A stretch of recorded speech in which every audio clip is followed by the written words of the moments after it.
What's up, everybody, and welcome back to TarHeelIllustrated.com, or, of course, if you are watching on our YouTube channel, that's Tar Heel Illustrated. I'm THI staff writer Jacob Turner, and joining me from Castle Coliseum in Blacksburg, Virginia, our very own publisher, Andrew Jones. And AJ, another tough weekend for Tar Heel fans continues as Carolina drops their ACC opener to Virginia Tech, 80-72 on that court right there behind AJ. I'm gonna throw this out here, AJ. I haven't seen this confirmed by multiple people, but shout out to Brendan Marks, who covers UNC and Duke for the Athletics. So it was Carolina's the first number one team, ranked team, to lose 4 straight games. And again, it's preseason number one.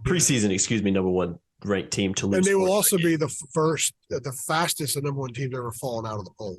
Yeah, okay, because they're definitely because this time a week ago they were number one. Tomorrow afternoon they won't be in the poll. So in the span of 9 days, they went from one to out of the poll. It's been a tough week for basketball and a tough few weeks for football as well. And again, 4 straight losses for the Tar Heels. I don't think it could get any worse. No, I don't think it could either. Simultaneous. Some of us, I know we're going to get into this. We're just going to talk a lot too, but I'm looking up in press row right now. We were actually talking about how is this the angriest we've seen the fan base, most disappointed and bewildered we've seen the fan bases of the two programs combined simultaneously ever, and I would say yes. Yeah, I would say so too. At least because they have to be playing at the same time. So the football team is falling apart late. The basketball team is just a mess early on, and the fans are just beside themselves. So 3 weeks ago, people were thinking national title, and goodness, maybe a Heisman and maybe Orange Bowl at least. And 10, 11, 12 wins, and now look on a calendar and point to a date that next time one of these two teams is going to win.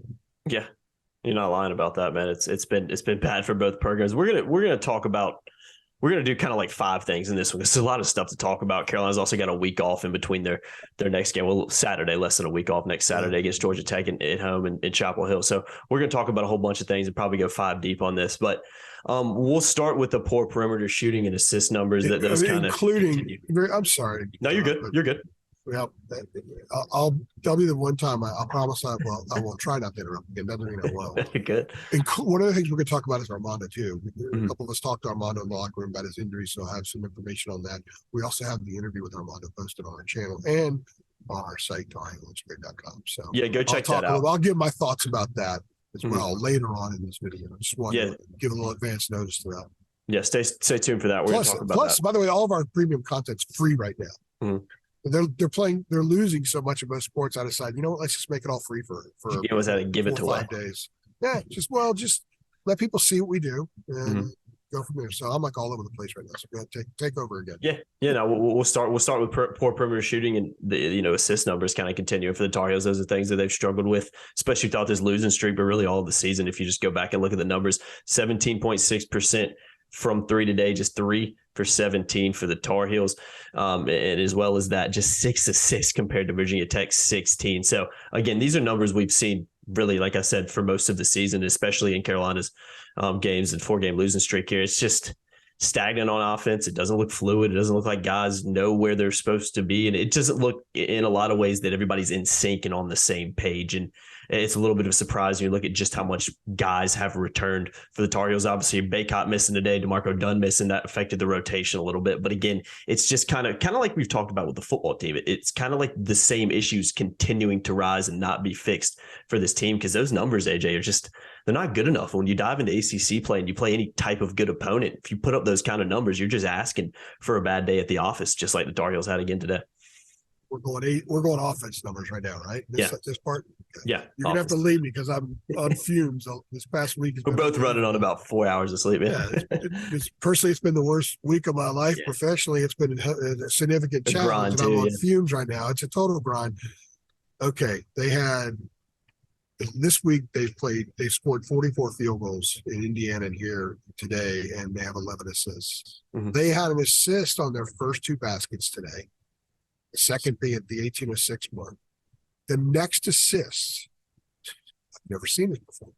The next assist came 30 minutes and 27 seconds of basketball time later. They went 30 minutes and 27 seconds without an assist. They went 24 minutes and I think 39 seconds without an offensive rebound in the game. So two things this program has always been known for. Remember point to the passer, thank the passer? That's Carolina basketball. Moving the ball, spacing, finding teammates, great recognition, awareness, recognition, and unselfishness. And I'm not calling them selfish. I don't think that they were selfish today at all. I really don't. I think the spacing was poor. Hubert said it was really good, but some of the players said it was really poor. I thought for a period in the second half, the spacing was really good. They also played with their hair on fire, and they were in more attack mode. And I just kind of thought that they had some guys out there that were capable of doing some different things that forced Virginia Tech to be more aware. Well, early in the first half, Carolina had 5 out and 1 in. Nance was high a lot, and it's easy to guard the perimeter with their 5 guys. Or just think of a space.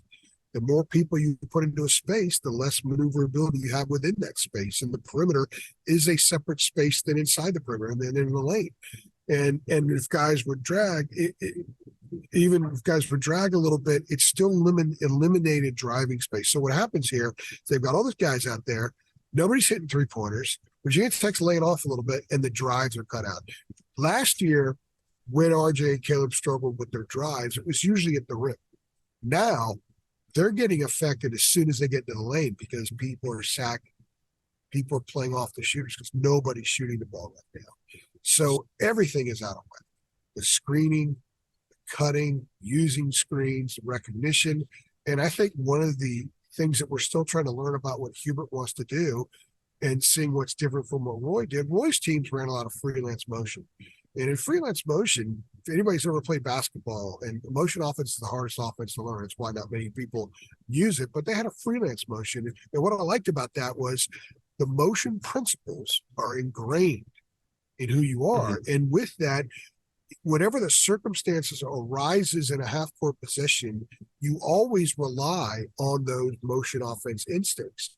And if you're highly skilled, you can freelance within that and you can find stuff. That's where the unselfishness and the connectivity and understanding where teammates are and how they move, all that stuff is what North Carolina has been all about offensively for so long.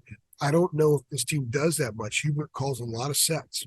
In a lot of the sets that he calls, the team is just not running them very well. So I think that's a big problem. And of course, it really comes down to the perimeter shooting. You mentioned Brendan. Brendan kept saying, they got to solve the perimeter shooting. That'll solve most of their problems. However, they still went almost 31 minutes without an assist. So I asked RJ about that in the locker room, and he said, well, we drive and kick it out, got to knock down a shot, we don't get an assist. So, and he's right, but they shot 47% for the game. Yeah, it wasn't it's 3 for 17 from 3-point range, and a lot of assists go toward the basket. Not a ton go out to the perimeter, especially with this team. So there's a lot that's wrong. There's a lot that needs fixing. But Carolina fans, I know they're just pulling their hair out right now, and the team is 5-4. And they got a lot of issues. They don't look like an NCAA tournament team right now at all. They look like one of the worst teams in the ACC right now. That's where they look right now on December 4th. However, you know what's inside these guys. You know what they've already proven they can do.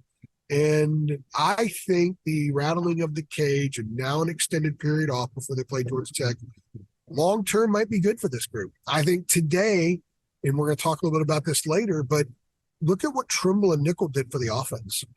They haven't had opportunistic points a lot this year.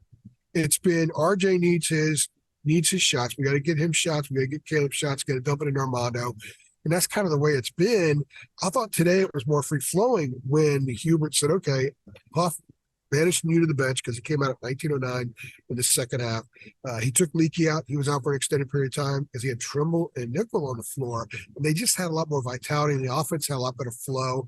The cutting, when you cut or when a player drives and penetrates, you cut. There's different cuts that occur in basketball that open up availability. You have to make yourself available in order to get the ball. And I thought that they did a lot more of that. A perfect example was when Trimble took the ball into the right corner and Nance cut in from the opposite side and Trimble threw him a low lob.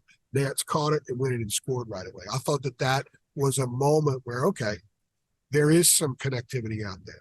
there is some good stuff that they can do out there, and Trimble's a distributor. That's what he prides himself on, that in defense. So I thought that was something that they could build on, but they got to hit threes. RJ and Caleb are both shooting 26.2% from 3-point range. Yeah, it's just not combined. Good enough, they're less accurate right now than they were during their freshman year when they really struggled. So it's 9 games in. That has to change soon. Again, maybe the week off will be good. Maybe going back to the Dean Dome will be good. I don't know. But it's in their minds. It's certainly in Caleb's. He admitted that to me the other night in Indiana. So they need the Citadel and much teams like that for like 2 weeks right now. Yeah. And you get to kind of find their groove again. But they know they got Georgia Tech next week, and Tech will defend. Josh Pastner's team will defend you. So it's going to be interesting to see what they look like rolling out there, and if they'll have Armando or not. Not having Armando hurt. Oh yeah, no. Hubert said himself, and not having DeMarco hurt too. Hubert said himself after the game today, they still had enough in their bag to get a win. And I agree with that, and he didn't. So this was a North Carolina loss. It's not an asterisk because they didn't have Armando. It's a North Carolina loss. It's a game that they should have performed better in, and they didn't. Yeah, they just weren't good enough. It's similar to what we've seen throughout this whole stretch.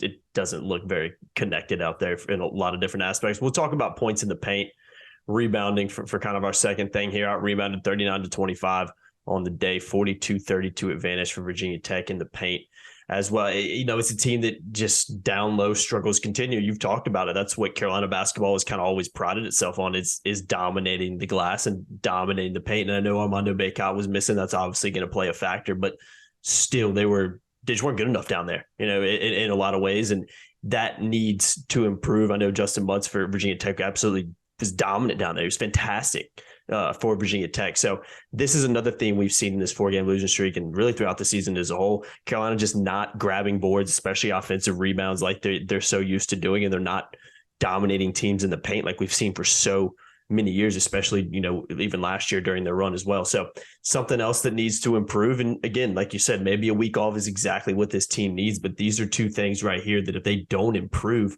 Carolina's struggles are only going to continue. What was the points in the paint differential? 42-32 points in the paint. Okay, so this week, Indiana and here today, they gave up 92 points in the paint and they scored 56. That's so crazy to think of, man, because we haven't seen that in so long. Look at what they shot from the perimeter. And I know we're talking rebounds and defense, but look at what they shot from the perimeter. They have 11 assists this week on 44 baskets, and they were outscored 94-56 in the paint. It's not hard.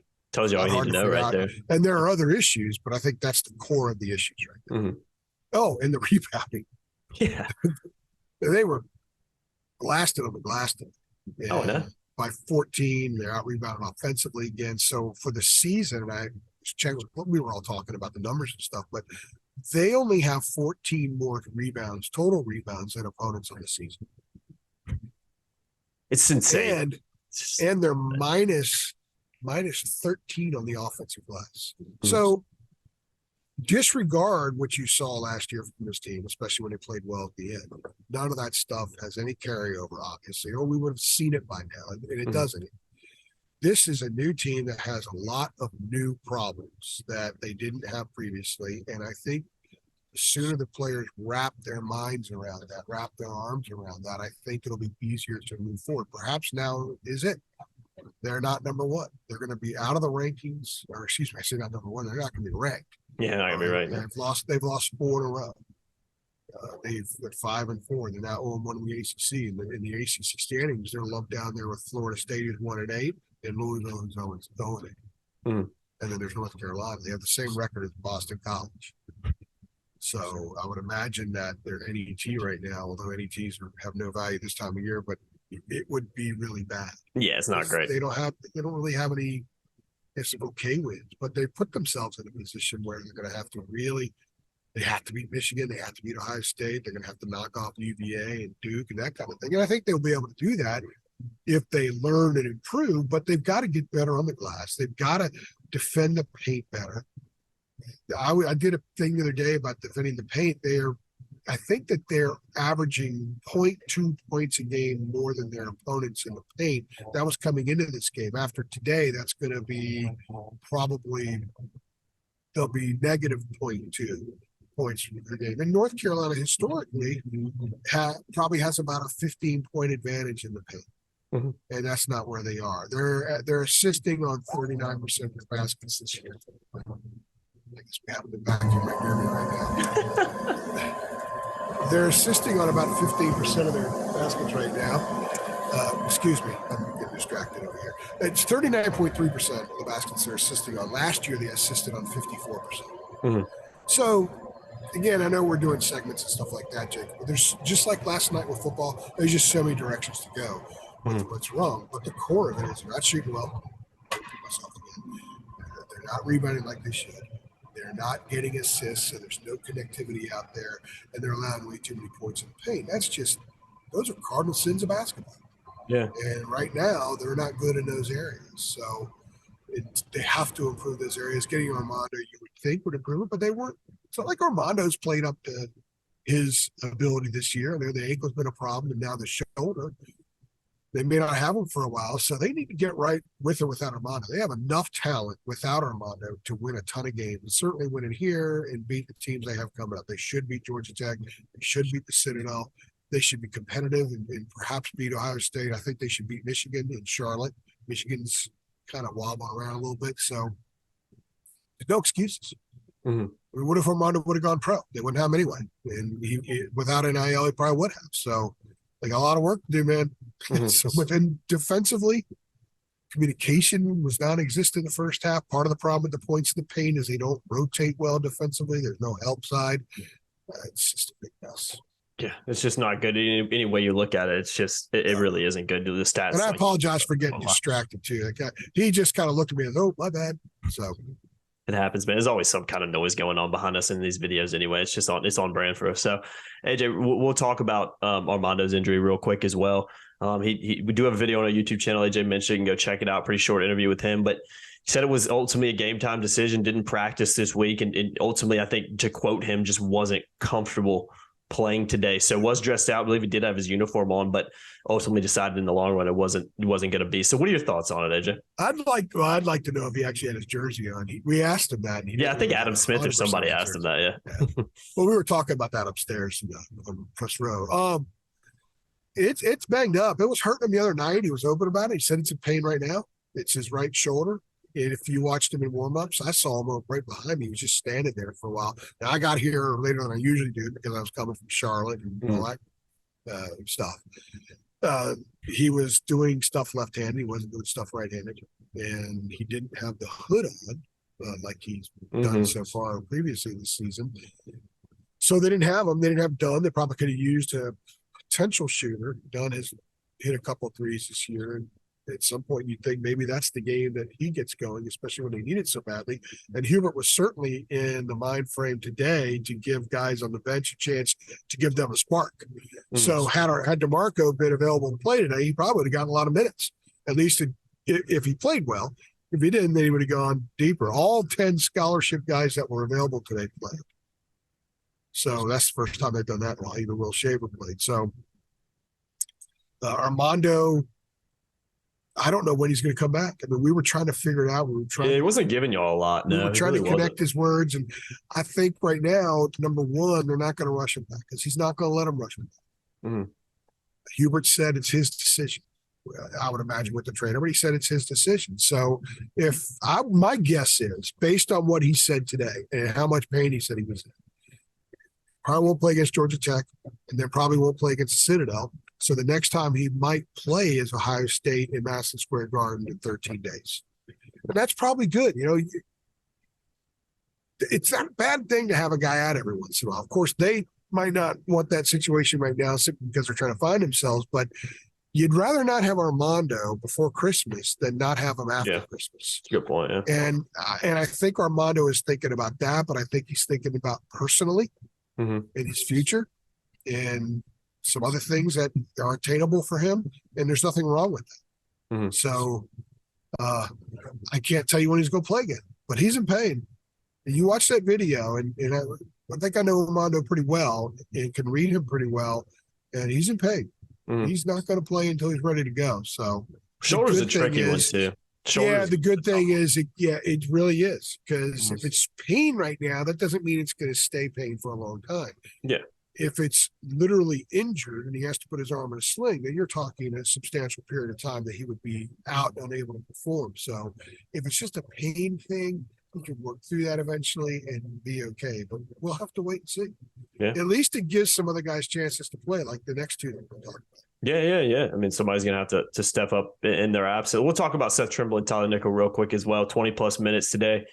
Season high for Tyler Nickel at 25, and assuming it probably will. I didn't get a chance to check, for 22 minutes for Seth Trimble as well. Tyler Nickel 8 points, Seth Trimble 6. So like you talked about a little bit earlier too, I think you saw some glimpses about what they can kind of bring, and they were obviously in for a big part of that run in the second half when Carolina was able to come back. So I think if there's any positives to look at from today's performance, that's probably where you're going to go with it. And these are guys, especially Tyler Nickel. I know Trimble's played a little bit more, but Tyler Nickel's, I think is, coming into this game, I think his season high was 6 minutes, 8 minutes, something like that. So big chunk of minutes for him tonight. If he can come in and provide 8 points for you, and consistently, you'll take that all day from the true freshman. Yeah, in the first half, I think it was. Well, I guess Shaver played early in the second half. Yeah. 4 guys with multiple DNPs had already checked into the game. Nichols had, 3? He had 3 straight. He had the last 2 in Portland, and then I guess maybe got it for like 10 seconds. He hasn't played a lot. Yeah, he's played 52 minutes this year, and 25 came today. Yeah, 25 today. So I like what both of them gave. I thought that Nickel was a little bit better defensively as he got into it. That's what he told me in the locker room. He said that once he kind of got in a groove and lost himself in the game a little bit, he felt a lot more comfortable. He kind of has some of those ball finds or buckets. He had one in the first half, which I thought was an offensive rebound, but he didn't get credit for an offensive rebound. He had what I tweeted it was a putback. So I like some of the caginess that he has. And Hubert said, when I asked him about the two of them, Seth and Tyler, Hubert said he just loves that he's not afraid of any stage, and he's going to go out there and compete on it. And he's got some skills. And I think he's more athletic than some people give credit for. He had a denial right behind me in the second half where he knocked the ball loose, but I think he lost his footing a little bit. If he didn't lose his footing, he may have a jam the other way, a breakaway jam. So there were some really good things from him today. And I think that we saw, especially playing against a team that I think is a tough club for a young guy to play against for the way they do things. I think he showed today he should be part of the rotation. He can help this team on a given night. Trimble, it gives him a lot of energy. Trimble's a guy that plays with his head up usually, and he sees teammates. He doesn't have to go out there and score a bunch. There's a mindset. There's only like an old traditional mindset point guard there where, look, he just wants to get guys involved. Ball just like quarterback, ball distribution, dump it out for 4 yards, let a guy make a play, that kind of stuff. Trimble has that. I think the scoring will be there. He's got a little bit of a floater. He had a real nice drive from the left baseline as Carolina was making that comeback, which was really impressive basketball. And very quickly, I got to give a shout out to Pete Nance. He struggled. He had 2 offensive fouls and 2 travels, but I thought that he was good enough that once the other guys started playing a little better, as a whole, they were pretty solid. And that's what gave them a chance to come back and win that game, even though they didn't do it. So, Nance is a guy that's been kind of stable.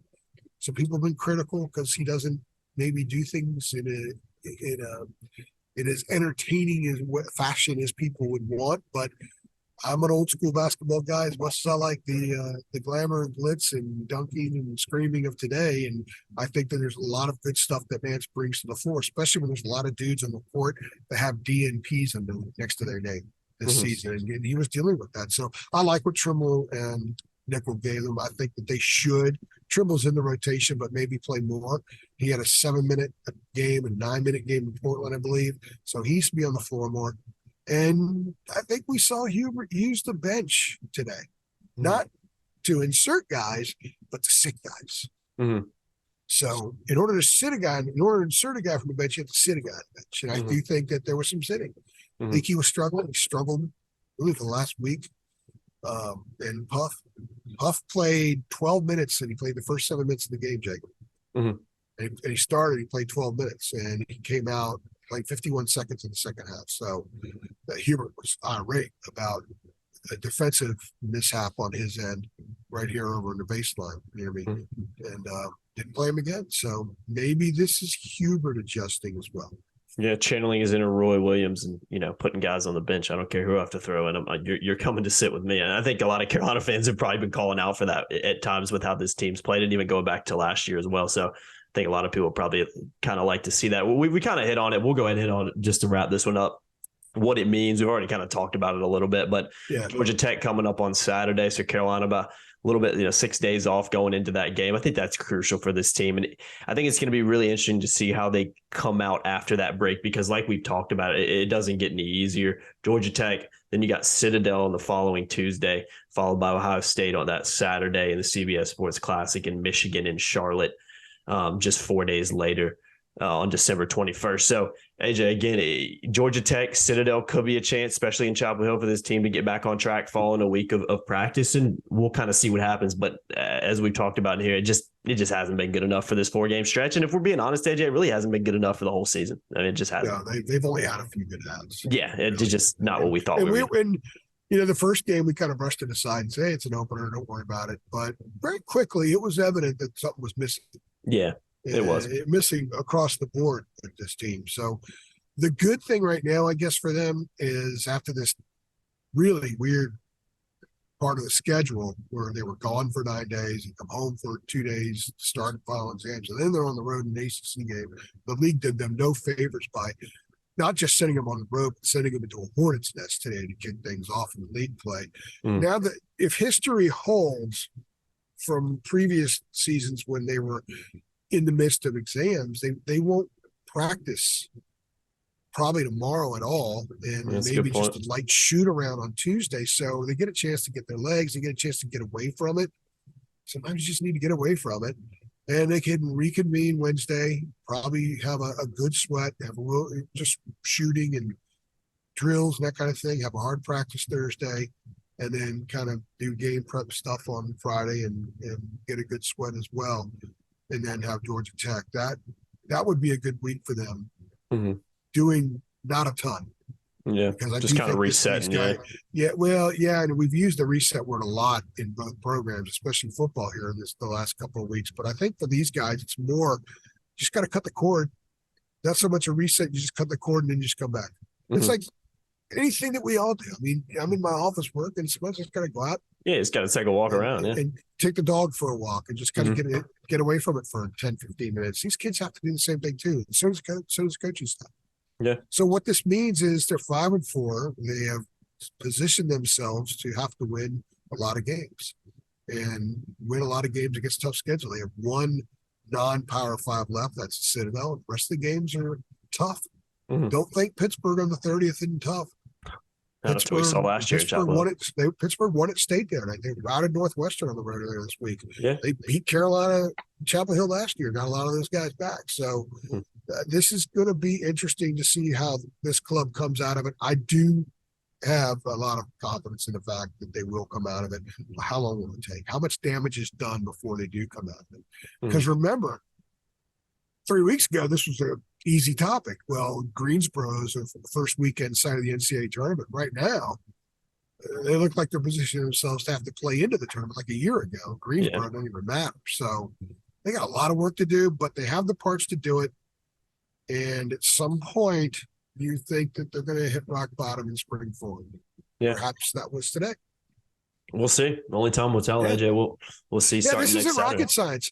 Yeah. No. With the basketball team and the football team right now, Jacob, I'm not telling people stuff they don't see themselves. No, it's not that hard. You don't have to be like you said, you don't have to be a rocket science to just look at the stats or watch them play and just be like, yeah, something's not right here. This isn't good enough. You know what I mean? So we'll see what happens. We'll see what happens with the basketball team, and heck, we'll see what happens with the football team. Is announced today with them going out to San Diego for the Holiday Bowl here on December 28th. So full swing, full speed ahead, AJ, for December as well. But I'm sure I think Carolina fans are probably like, hey, we don't have to watch Carolina football or basketball. We don't have to watch basketball for a week. We can step away for a second too. The fans need a break too. Yeah, man. Talk about cutting the cord. Except you need to get your daily fix at TarHeelIllustrated.com. Yeah, of course. All of our premium stuff the next few days is going to be free. So come check us out for free. Everything's free. We'll be doing a lot of analyzing this except the premium message boards, because there's no way to make that free. That's out of my control. Yeah, we'll be analyzing a lot this week. So keep it locked, and free content too. So a lot of analyzing, a lot of breaking down, a lot of perspective. We're hoping to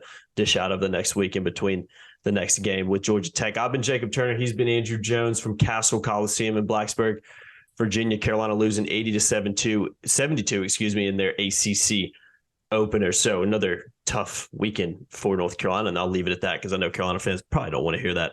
Again, I've been Jacob Turner. He's been Andrew Jones. Keep it locked to TarIllustrated.com. Appreciate you watching, and we'll see you on the next one. Thanks. Thanks.